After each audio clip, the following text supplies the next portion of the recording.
आपकी असफलताओं का जिम्मेदार कौन? बुरा जो देखन में चला, बुरा न मिलिया कोई। जो दिल खोजा आपना, मुझसे बुरा न कोई।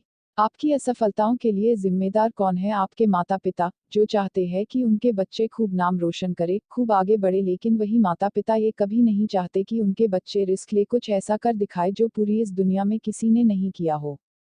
भारतीय माता पिता तो यह चाहते हैं कि उनके बच्चे घर के अंदर ही रहे, दिन भर घर के अंदर रहे और कुछ ऐसा कर जाए जो कि पूरी दुनिया में उनका नाम हो। या फिर हमारा एजुकेशन सिस्टम जो कि लॉर्ड मैकॉले ने 1835 में सिर्फ इसलिए बनवाया था ताकि वो हमें मानसिक रूप से गुलाम बना सके, उसकी हर बात को वो हमसे फॉलो करवा सके और उसमें अपना कोई भी दिमाग नहीं लगाए, और आज हो भी यही रहा है। जब भी हमें व्हाट्सएप पर कोई भी न्यूज़ आती है, चाहे वो फेक हो, हम अपना बिना दिमाग लगाए, बिना सोचे समझे उसे फॉरवर्ड करने में लग जाते हैं, क्योंकि हमें एजुकेशन सिस्टम ने सेल्फ अवेयरनेस जैसी कोई चीज़ सिखाई ही नहीं है।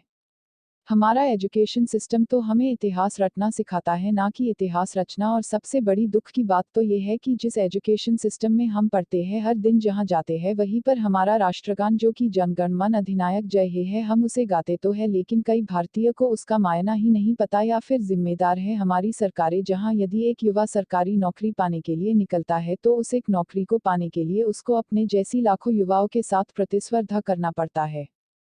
चलिए मान लेते हैं ये सब आपके असफलता के लिए जिम्मेदार है, लेकिन कई सालों से इन्हें जिम्मेदार ठहराने के बाद भी क्या आप सफल हो पाए? नहीं, बिल्कुल नहीं, और हो भी नहीं पाएंगे।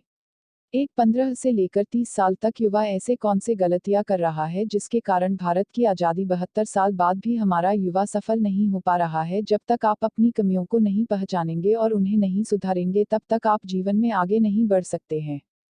तो ऐसे कौन सी कमियां हैं जो आपको आज से ही सुधारनी है? 1. टेक्नोलॉजी का गलत प्रयोग। पहली चीज जो आपके जीवन को बर्बाद कर रही है। आज कोई भी इंसान अपनी पत्नी, अपने बच्चों, अपने माता पिता से भी ज्यादा समय अपने फोन के साथ गुजारता है, चाहे काम हो या ना हो, वो दिन भर अपने फोन को देखता रहता है। ऐसा क्या है इस फोन में? हर इंसान के फोन में 5 से 6 ऐसे एप्लीकेशन होते हैं जिनमें वो दिन भर लगा होता है। हर कुछ देर में उन्हें वो खोलता है, फिर बंद करता है, खोलता है, फिर बंद करता है। उसे ये बात बहुत अच्छे से पता है कि इससे उसका बहुत सारा समय बर्बाद हो रहा है, लेकिन उसके बाद भी वो ये करता रहता है। 2. युवाओं का रिलेशनशिप। दूसरा सबसे बड़ा कारण है कि आज के युवाओं का रिलेशनशिप जो साल में मौसम की तरह कई बार बदलता है। पहले ये परेशान रहते हैं कि हमारे जिंदगी में कोई है नहीं, जब कोई आ जाता है तब परेशान रहते हैं कि ये आया क्यों, और जब वो उसे छोड़कर चला जाता है तो फिर परेशान रहते हैं कि इसने हमें धोखा दिया, और इसी धोखे से उभरने के लिए वो अपने जीवन के कई सारे साल को बर्बाद कर देता है। बाबू जान सोना करने के चक्कर में वो ये भूल जाते हैं कि उनके जिंदगी में इससे भी ज्यादा कुछ महत्वपूर्ण है। पहले वो एक दूसरे से वादा करते हैं कि एक दूसरे के साथ रहेंगे, लेकिन फिर वो ना दोनों एक दूसरे के साथ रहते हैं और ना ही ये समय उनके साथ रहता है। 3. इनोवेशन का ना होना। तीसरा सबसे महत्वपूर्ण कारण है कि हमारी सोच में इनोवेशन का ना होना।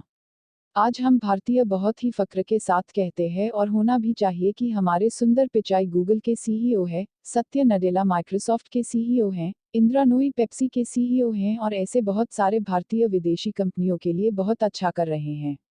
लेकिन आज हमें और हमारे देश को इस बात की जरूरत है कि हम ऐसे कंपनियों में नौकरी करने की बजाय ऐसी कंपनियां खुद खड़ी करें। लेकिन हमारे देश में तो उल्टा ही हो रहा है। फ्लिपकार्ट और पेटीएम जैसी बड़ी कंपनी बनाने के बाद भी हमने उनका मालिकाना हक विदेशी कंपनियों को दे दिया। यदि हम ध्यान लगाए कि बड़ा नौकर बनने से अच्छा है कि हम छोटा मालिक बन जाए, तो हम अपने लिए और अपने देश के लिए बहुत कुछ अच्छा कर पाएंगे। खुद की गलतियों को जानने के बाद भी तब तक काम नहीं बनेगा जब तक हम उन गलतियों को सुधार ना ले। 4. करके दिखाने में भरोसा रखें। मेरी ये बात हमेशा याद रखना कि इस दुनिया को सुनाई कम और दिखाई ज्यादा देता है, इसलिए आप बोलने की अपेक्षा करके दिखाने में भरोसा रखें। कई बार आप अपने फैमिली पर गुस्सा हो जाते हो कि वो आपकी बात नहीं मानते। क्यों माने? सालों से आप सिर्फ बोलते तो आ रहे हैं कि मैं ये कर डालूंगा, वो कर डालूंगा, लेकिन आपने उन्हें करके नहीं दिखाया। जिस दिन आप उन्हें करके दिखा देंगे, सिर्फ फैमिली नहीं पूरी दुनिया आपकी बात मानेगी। 5. खुद के साथ एक्सपेरिमेंट करें। आपको अपने साथ एक्सपेरिमेंट करना होगा। दुनिया जरूर कहती है कि एक लक्ष्य बनाओ और उसे हासिल करके दिखाओ, लेकिन उस एक लक्ष्य को बनाने से पहले आपको कई बार अपने साथ एक्सपेरिमेंट करना होगा। जैसे हुसैन बोल्ट बहुत ही अच्छे क्रिकेटर थे, लेकिन उन्होंने अपने प्रतिभा को पहचाना और दुनिया के सबसे तेज धावक बने।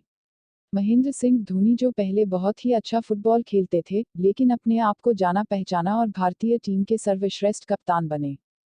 से ही आपको भी अपने साथ एक्सपेरिमेंट करना होगा और उसी के बाद आगे बढ़ना होगा। अब इस एक्सपेरिमेंट में आप कई बार गिरेंगे, लोग आपको बुरा भला कहेंगे, ताने मारेंगे, कहेंगे ये तुम्हारे बस की बात नहीं है, लेकिन तुम कभी हार मत मानना, अपनी गलतियों को पहचानना, उन्हें जानना, उन्हें ठीक करना और जिंदगी में आगे बढ़ना।